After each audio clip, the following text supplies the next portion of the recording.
Hello friends, तो आज हम देखने वाले हैं वैद्युत अपघटन और इससे संबंधित फैराडे के प्रथम तथा द्वितीय नियम। ठीक है, बहुत ज़्यादा आसानी से आज इसे हम देखने वाले हैं। ठीक है, कि फैराडे का प्रथम नियम क्या होता है, फैराडे का द्वितीय नियम क्या होता है, सब बहुत आसानी से देखेंगे और इससे पूरा चित्र सहित हम समझने वाले हैं। ठीक है, कि क्या होते हैं फैराडे के नियम, विद्युत अपघटन की क्रिया क्या होती है। ठीक है, तो प्लीज़ वीडियो को स्किप ना कीजिएगा क्योंकि वीडियो बहुत ज़्यादा इंपॉर्टेंट है। तो चलो देखते हैं। तो जो चैप्टर 3 वैद्युत रसायन क्लास 12 केमिस्ट्री का हम पढ़ रहे हैं, उसमें आज देखेंगे वैद्युत अपघटन इलेक्ट्रोलिसिस के बारे में।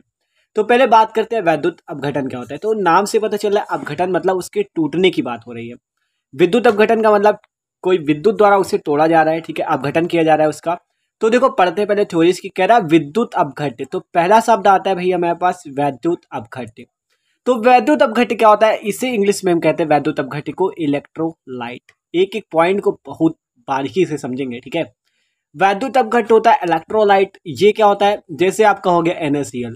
NaCl को हमने वैद्युत अपघट्य क्यों कह दिया, अब ये बात आती है। इसलिए कह दिया भैया क्योंकि NaCl जो है आयनों में टूट जाते हैं, Na+ और Cl-। तो हमें क्या पता चला, जो आयनों में टूटेगा उसे हम क्या कहेंगे, इलेक्ट्रोलाइट कहेंगे, वैद्युत अपघट्य। तो आसानी से परिभाषा याद हो गई कि वैद्युत अपघट्य क्या होता है, जो आयनों में टूट जाए उससे कहते हैं वैद्युत अपघट्य। विलयन में आयनों में जो टूटे उसे वैद्युत अपघट्य कहते हैं। तो विद्युत अपघट्य का अब बात होती है विद्युत अपघटन की। तो विद्युत अपघट्य का विद्युत धारा द्वारा अपघटन, आपको पहले ही बता दिया इसके नाम से अर्थ इसका कि वैद्युत अपघटन क्या होता है, मतलब कि उसका विद्युत द्वारा अपघटन, उसे विद्युत द्वारा तोड़ना है। तो विद्युत अपघट्य है, उसको विद्युत धारा द्वारा हम कैसे तोड़ेंगे, अपघटन करेंगे, तो वो क्या कहलाएगा आपका विद्युत अपघटन। क्या कहलाएगा, विद्युत अपघटन कहलाएगा। ठीक है, विद्युत अपघटन। तो देखो विद्युत अपघट्य जो है ये NaCl, मान और भी एग्जाम्पल है। ठीक है, NaCl हमने यहाँ पे लिया मान लो। तो वैद्युत अपघट्य जो है इसका अगर हम विद्युत द्वारा इसे तोड़ दें तो ये क्या कहलाएगा, वैद्युत अपघटन की क्रिया कहलाएगी। तो देखते हैं क्रिया कैसे होती है इसमें। तो देखो जैसे आपको दिख रहा है, ये आपका है एनोड और यहाँ पे है कैथोड। ठीक है, ये बाहर से वैद्युत प्रवाहित की जा रही है।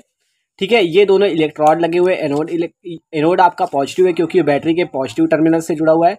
कैथोड आपका निगेटिव क्योंकि निगेटिव टर्मिनल से जुड़ा हुआ है। ठीक है, तो आप बात करते कैसे रिएक्शन होती है। देखो आपका है NaCl में आपको पता है Na और Cl दो लोग होंगे। तो देखो एनोड पे इसमें कौन सी क्रिया होगी और कैथोड पे कौन सी क्रिया होगी, ये देखते हैं। ठीक है, तो पहले देखते हैं जब 2NaCl है, जब इसका वैद्युत अपघटन विद्युत धारा द्वारा होगा तो क्या क्या बनेगा। ठीक है, तो हमने लिया है गलित सोडियम क्लोराइड। क्या लिया है, गलित सोडियम क्लोराइड लिया है। जब इसका विद्युत अपघटन किया तो यहाँ पर से 2Na+Cl2 मतलब सोडियम और आपका क्लोरीन बाहर निकल गई। तो यहाँ तक तो बात में समझ आ गई कि 2NaCl था, वैद्युत अपघटन किया इसका, 2Na+Cl2 निकल गया। या आप इसकी 2Na की Cl2 करोगे तब भी 2NaCl ही बनेगा। आप बात करते हैं इसकी कैथोड में कौन सी रिएक्शन होगी और एनोड में कौन सी रिएक्शन होगी भैया। ठीक है, तो देखो कैथोड में कौन सी रिएक्शन होगी, ये जो आपका Na+ है ये एक इलेक्ट्रॉन घर करके क्या बनाएगा, Na। ठीक है, तो ये कौन सी रिएक्शन हुई, अपचयन, क्योंकि इसने इलेक्ट्रॉन को क्या किया है, ग्रहण किया है। ठीक है, तो आपने देखा कैथोड पर अपचयन रिडक्शन हो रहा है, उस वो Na+ इलेक्ट्रॉन ग्रहण करके क्या बना रहा है, Na। और एनोड पर क्या होगा, एनोड पर आपका क्या होगा, 2Cl- Cl2 + 2 इलेक्ट्रॉन निकालेगा। ये क्या कर रहा है, इलेक्ट्रॉन का क्या कर रहा है, त्याग कर रहा है, अर्थात ऑक्सीकरण क्रिया हो रही है। तो जो इलेक्ट्रॉन ग्रहण करे वो अपचयन और जो इलेक्ट्रॉन त्याग दे उसे कहेंगे ऑक्सीकरण। ठीक है, तो ये बात थी वैद्युत अपघटन की, इलेक्ट्रोलिसिस की। तो अभी देख रहे हो यहाँ पर कैथोड पर क्या मुक्त हुआ है, कौन सी पदार्थ की मात्रा, सोडियम है जो सोडियम मुक्त हुई है। एनोड पर क्लोरीन गैस मुक्त हुई है, मतलब कि ये पदार्थ है जो कि मतलब वैद्युत अपघटन के बाद मुक्त हुए पदार्थ हैं। सोडियम इसमें मुक्त हुआ कैथोड पे, एनोड पे मुक्त हुए क्लोरीन। अब यही बात फैराडे के द्वितीय नियम में बताई गई कि मुक्त पदार्थ की मात्रा है, तो यही मुक्त पदार्थ की मात्रा आप अभी आज समझ लो। ठीक है, आप देखते हैं फैराडे के नियम। तो देखो फैराडे के वैद्युत अपघटन के नियम क्या क्या है, तो ये देखते हैं। ठीक है, तो देखो इंग्लिश वैज्ञानिक थे, अंग्रेजी वैज्ञानिक फैराडे थे।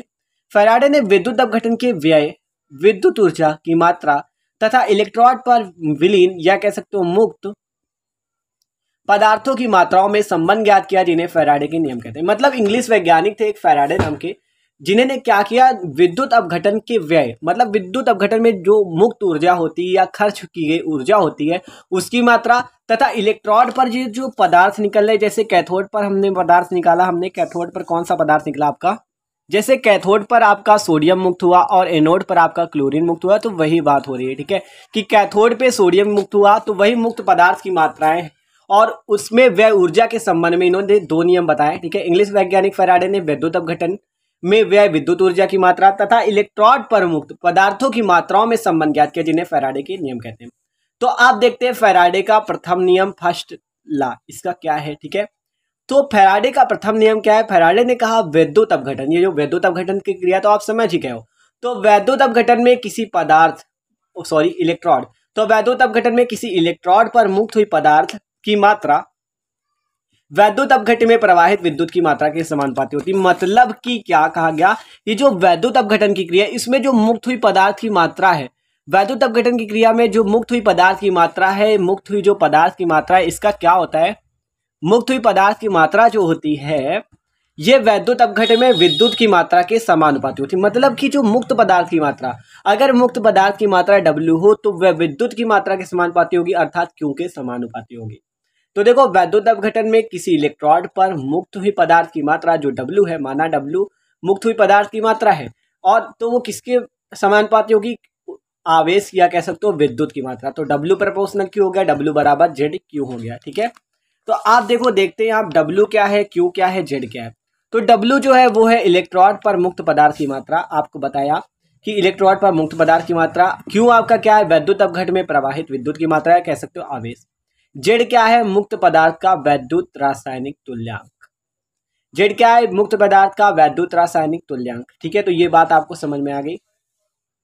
तो यहां तक फॉर्मूला निकाल लिया W बराबर ZQ। अब आगे देखो कैसे निकाल सकते हैं फॉर्मूला, क्या होगा।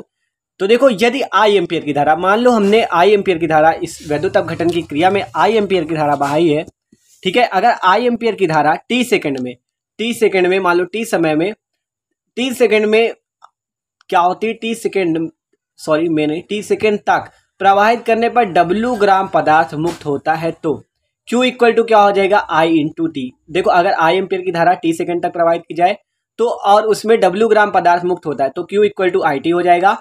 और W इक्वल टू हमने क्या निकाला है, ZQ, ठीक है। तो Q की जगह हम क्या लिख सकते हैं, IT, तो W इक्वल टू क्या होगा, Z इंटू IT, ठीक है। तो वही फॉर्मूला हो गया W इक्वल टू ZIT, ठीक है। अब ZIT हो गया। अब यहाँ पर से Z क्या है भैया, Z तो हमने आपको बता ही दिया, Z मुक्त पदार्थ की विद्युत रासायनिक तुल्यांक, या कह सकते हो तुल्यांकों की संख्या। तो तुल्यांकों की संख्या का भी फॉर्मूला होता है क्या, तुल्यांकी भार बटा 96,500, ये जो होता है ये आपका फैराड में होता है, ठीक है। तो ये इनका मान है फैराडे का। तो आपका जो जब जेड का मान आपको निकालना होगा तो आप E बटा 96,500 लिखोगे, ठीक है, 96,500 कुलाम।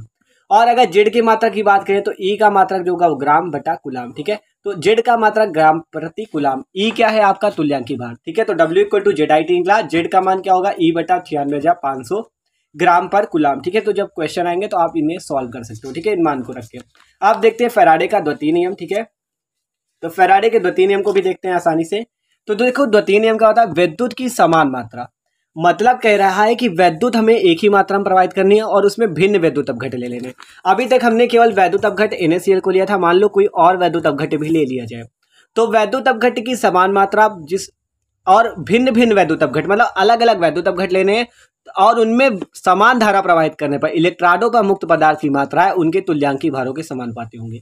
यह है द्वितीय नियम की, मतलब मुक्त पदार्थ की जो मात्राएं होंगी, मुक्त पदार्थ की जो मात्राएं निकल रही ये किसके बराबर होंगी, तुल्यांकी भारों, जो E का मान निकाला था हमने, E था आपका E बटा 96,500 Z बराबर, तो उसके समानुपाती हो। तो आप देखो आगे बढ़ते हैं, यदि श्रेणी क्रम में जुड़े दो विभिन्न वैद्युत अपघट, श्रेणी क्रम में आपको पता है धारा समान होती है, अगर आपने फिजिक्स में भी पढ़ा होगा प्रतिरोध वाला, तो श्रेणी क्रम में आपको पता होगा धारा सेम होती है I इक्वल टू, ठीक है। तो इसीलिए कहा गया समान मात्रा वैद्युत की और अपघट जो है भिन्न भिन्न। तो यदि श्रेणी क्रम में जुड़े दो विभिन्न वैद्युत अपघट्यों के विलयनों में एक साथ Q कुलाम वैद्युत प्रवाहित करने पर मुक्त पदार्थ की मात्रा W1 और W2 हो, तो हम क्या लिख सकते, कहा गया तुल्यांकी भार किसके समानुपाती होता है, तुल्यांकी भार किसके समानुपाती होता है, मुक्त पदार्थ की मात्रा के। तो मुक्त पदार्थ की मात्रा का W है और तुल्यांकी भार E है, तो W प्रोपोर्शनल E हो जाएगा। अगर दो पदार्थ है तो W1 बटा W2 इक्वल टू E1 बटा E2, देख सकते हो यही फॉर्मूला है, W1 बटा W2 इक्वल टू E1 बटा E2। क्या E1 व E2 क्या है, तुल्यांकी भार है आपके। तो देख सकते हो दोनों नियम कितने भाई आसान थे, ठीक है, आसानी से दोनों नियमों को हमने देख लिया। फैराडे का द्वितीय नियम भी ये आपका W प्रोपोर्शनल E होता है, तुल्यांकी भार के समानुपाती होता है, और जो फैराडे का प्रथम नियम था ये आवेश के समानुपाती होता है मुक्त पदार्थ की मात्रा, ठीक है। तो ये दो नियम हमने देखे फैराडे के और बहुत ज़्यादा आसानी से समझे, ठीक है। तो भाई अगर वीडियो अच्छा लगा तो प्लीज़ वीडियो को लाइक जरूर कर दीजिएगा। Okay, thanks for watching this video.